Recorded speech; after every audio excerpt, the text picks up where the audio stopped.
दोस्तों, स्वागत है आपका मेरे YouTube चैनल इंग्लिश बाबू पर। और आज मैं फिर हाजिर हूँ आपके साथ एक न्यूज़ रिपोर्ट लेके टाइम्स ऑफ इंडिया से, जहाँ मैं करने वाला हूँ इसको हिंदी में ट्रांसलेट। तो चलिए इसको शुरू करते हैं। सबसे पहले हम इसकी हेडलाइन देख लेते हैं। Student apologised, urged passenger not to file case. क्या मतलब हुआ? देखिए, अपोलोजाइज का मतलब होता है माफ़ी मांगना। तो यहाँ पर क्या मतलब हुआ? स्टूडेंट अपोलोजाइज्ड, स्टूडेंट ने माफ़ी मांगी। अर्ज करने का मतलब होता है अनुरोध करना या फिर आग्रह करना, निवेदन करना। Urged passenger not to file case. और क्या किया? उसने अनुरोध किया पैसेंजर से, ये मतलब यात्री से। क्या अनुरोध किया? Not to file case. Not to file case मतलब केस फाइल ना करने को लेकर आग्रह किया, या कह सकते हैं अनुरोध किया। तो दोस्तों, ये इसकी हेडलाइन थी। अब मैं इसको पढ़ना शुरू करता हूँ। आपसे रिक्वेस्ट है आप इसे ध्यान से सुने ताकि आप इसको अच्छे से समझ सकें। Aryan Vohra, the 21-year-old student who allegedly urinated on his co-passenger on board an American Airlines flight, apparently apologized to his co-passenger and beseeched him not to file a complaint। क्या मतलब हुआ? आर्यन वोहरा, जो नाम दिया है यहाँ पर व्यक्ति का, Aryan Vohra, the 21-year-old student. Aryan Vohra जो कि एक 21 वर्षीय 21-year-old स्टूडेंट, 21 वर्षीय विद्यार्थी हैं, स्टूडेंट हैं। हु अलेज्डली यूरिनेटेड। अलेज्डली का मतलब होता है कथित तौर पर, और यूरिनेट का मतलब होता है पेशाब करना, और ये वर्ब की सेकंड फॉर्म है। और जब भी पास्ट इंडेफिनिट में कोई वाक्य बनाया जाता है तो वहाँ सेकंड फॉर्म का ही प्रयोग किया जाता है। तो क्या कह रहा?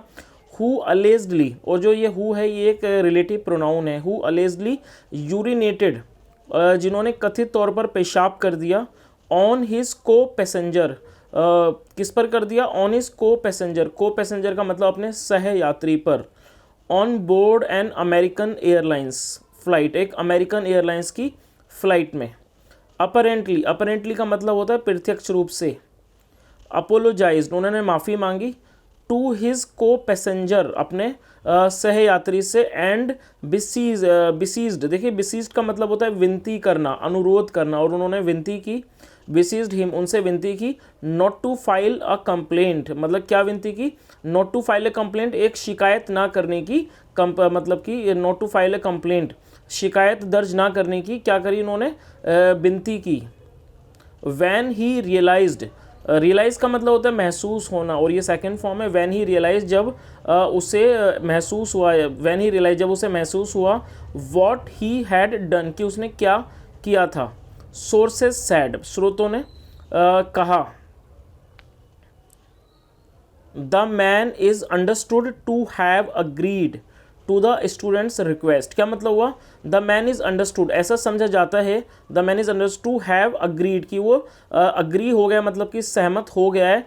टू द स्टूडेंट्स रिक्वेस्ट, उस स्टूडेंट की रिक्वेस्ट, मतलब कि उस स्टूडेंट की के अनुरोध पर वो क्या हुआ है? अग्री हो गया, सहमत हो गया। आगे देखिए। It could not be immediately ascertain. Ascertain का मतलब होता है कि चीज़ को निश्चित करना। इट कुड नॉट बी, और देखिए जब भी ये कुड नॉट वगैरह के बाद थर्ड फॉर्म का प्रयोग किया जाता है तो पैसिव वॉइस का टेंस होता है। It could not be immediately ascertain, क्या मतलब हुआ कि इमीडिएटली का मतलब होता है उसी समय या तत्काल ही, उसी समय इस चीज़ को पक्का नहीं किया जा सका, असर्टेन किया जा सका। इफ़ की the accused was flying business, कि जो आरोपी था क्या वो बिजनेस क्लास में सफ़र कर रहा था। एक्यूज्ड वॉज फ्लाइंग, फ्लाइंग मतलब होता है उड़ रहा था, मतलब यहाँ पर सफ़र करने के लिए यूज़ किया जा रहा है। Accused was flying business, premium, economy और रेगुलर। तो इस चीज़ का पता नहीं चल पाया कि वो किस चीज़ में किस उसमें सफ़र कर रहे थे, कि बिजनेस, प्रीमियम, इकोनॉमी या फिर रेगुलर इकोनॉमी में।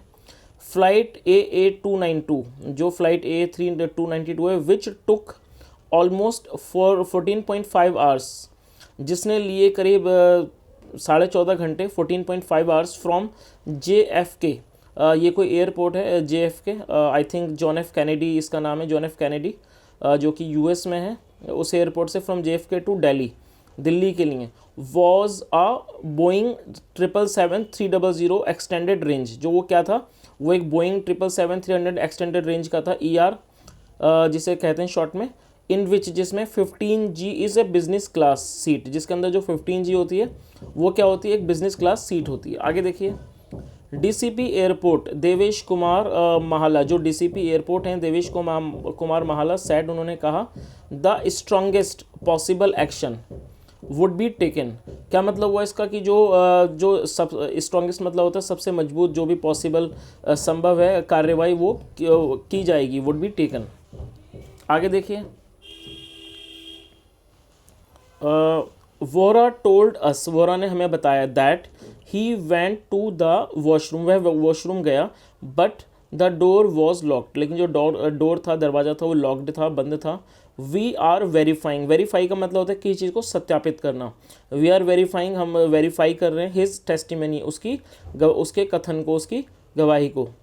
ही सैड, उन्होंने कहा, एडिंग ये जोड़ते हुए, दैट इन्वेस्टिगेटर्स, इन्वेस्टिगेटर्स मतलब होता है जांच करता, that investigators would speak to witnesses, कि जो जांच करता है वो बात करेंगे, वुड स्पीक टू विटनेसेस गवाहों से, and members of the crew, और जो क्रू के मेंबर्स हैं, सदस्य हैं, उनसे बात करेंगे। एविएशन रेगुलेटरी DGCA, देखिए जो DGCA ये क्या है कि एविएशन रेगुलेटर है। Aviation regulator DGCA is monitoring the case. Monitor का मतलब होता है कि चीज़ पर नज़र बनाए रखना, उस चीज़ को देखना, वो क्या कर रहा है, उस चीज़ को मॉनिटर कर रहा है, monitoring the case. We have sought, ये सीक की थर्ड फॉर्म है, जिसका मतलब होता है मांग करना। वी हैव साउट, हमने मांगा है, एंड गॉट अ रिपोर्ट, और हमें एक रिपोर्ट मिली है, from the airline concern, from the airline concern, जो संबंधित एयरलाइन है उससे हमें क्या रिपोर्ट मिली है। They seem to have handled the situation professionally, क्या मतलब हुआ, सीम का मतलब होता है प्रतीत होना, they seem to have handled, ऐसा प्रतीत होता है, they seem to have handled the situation, उन्होंने इस स्थिति को बहुत ही प्रोफेशनली का मतलब पेशेवर था, उन्होंने इस सिचुएशन को पेशेवर तरीके से क्या हैंडल किया है। And have taken all appropriate action, और जो भी उपयुक्त कार्रवाई होती है उन्होंने की है। And have taken all appropriate action, और उन्होंने जो भी उपयुक्त कार्रवाई है उसे किया है।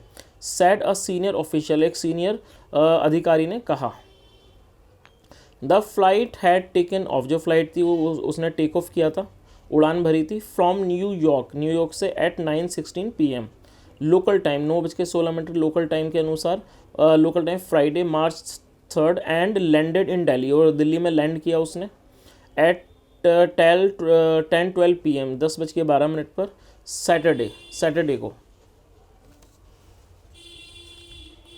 We got a PCR call, हमें एक PCR कॉल प्राप्त हुई, अबाउट द इंसिडेंट, घटना के बारे में, अराउंड 11:30 PM करीब 11:30 बजे ऑन सैटरडे को। A team reached the spot, एक जो टीम थी वो पहुंची, रीच मतलब पहुंचना होता है, रीच द स्पॉट घटनास्थल पर पहुंची। एंड द सस्पेक्ट का मतलब संदिग्ध, जो संदिग्ध है, was handed over to us, उसे हमारे हवाले कर दिया गया, मतलब हमें सौंप दिया गया। द DCP सेड, DCP ने कहा। आगे देखिए, इन ए स्टेटमेंट, एक कथन में, द एयरलाइन सेड, जो एयरलाइन से उसने कहा, AA292 was met by local law enforcement upon arrival, क्या मतलब हुआ कि जो AA292 है उसे मिलवाया गया, was met by local law enforcement, law enforcement मतलब होता है कानून को प्रभावी कराने वाली संस्था, उसे क्या कहा जाता है, लॉ इन्फोर्समेंट, जो कानून को लागू करवाते हैं, local law enforcement upon arrival, उससे मिला गया इन दिल्ली में, due to a disruptive customer. Disruptive का मतलब होता है कोई भी काम बिगाड़ने वाले या फिर गड़बड़ करने वाले, किसी भी काम में बाधा पहुंचाने वाले, उसे डिसरप्टिव कहा जाता है। Due to a disruptive customer, एक डिसरप्टिव कस्टमर की वजह से। द फ्लाइट लैंडेड सेफली, जो फ्लाइट है उसने सेफली मतलब सुरक्षित तरीके से लैंड किया एट 9:50 PM 9:50 पर। वी आर ग्रेटफुल का मतलब होता है शुक्रगुजार होना। We are grateful to our crew members, हम अपने जो क्रू मेंबर्स हैं, जो क्रू के सदस्य हैं, उनके शुक्रगुजार हैं, grateful. Who are consistently dedicated होता है समर्पित, जो बराबर डेडिकेटेड हैं, समर्पित हैं। कंसिस्टेंटली का मतलब होता है ये एक एडवर्ब है, कंसिस्टेंटली इसका मतलब होता है रेगुलर, या कह सकते हैं निरंतर। वो क्या है, हु आर कंसिस्टेंटली डेडिकेटेड, जो कि निरंतर क्या है, समर्पित हैं, to the safety and care, मतलब सुरक्षा और केयर के लिए, देखभाल के लिए, ऑफ आर कस्टमर, हमारे कस्टमर्स की। एंड हैंडल्ड द सर्कमस्टेंसेस, और उन्होंने जो स्थितियों को हैंडल किया, सर्कमस्टेंसेस मतलब स्थितियों को, विद द अटमोस्ट प्रोफेशनलिज्म, अत्यंत पेशेवरता के साथ। प्रोफेशनलिज्म का एक नाउन है जिसका मतलब होता है पेशेवरता। तो उन्होंने क्या करा, उन्होंने बहुत ही पेशेवरता के साथ, अत्यंत पेशेवरता के साथ इस सिचुएशन को हैंडल किया। 2 similar incidents had been reported. Similar adjective है जिसका मतलब होता है इसी तरह के, एक जैसे। 2 सिमिलर इंसिडेंट्स मतलब एक जैसे ही जो इंसिडेंट्स से घटनाएं हैं, हैड बीन रिपोर्टेड, उन्हें रिपोर्ट किया गया था aboard on an Air India की फ्लाइट में, Air India flight each in November में, नवंबर एंड दिसंबर, मतलब नवंबर और दिसंबर में। AI did not report these two regulatory agencies, और जो AI है मतलब एयर इंडिया, उसने इसको रिपोर्ट नहीं किया किसे, दीज टू रेगुलेटरी एजेंसीज को, फॉर विच, जिसके लिए इट वॉज हैविली फाइंड, उसे फाइन मतलब जुर्माना लगाया गया, हैविली फाइन मतलब भारी जुर्माना लगाया गया।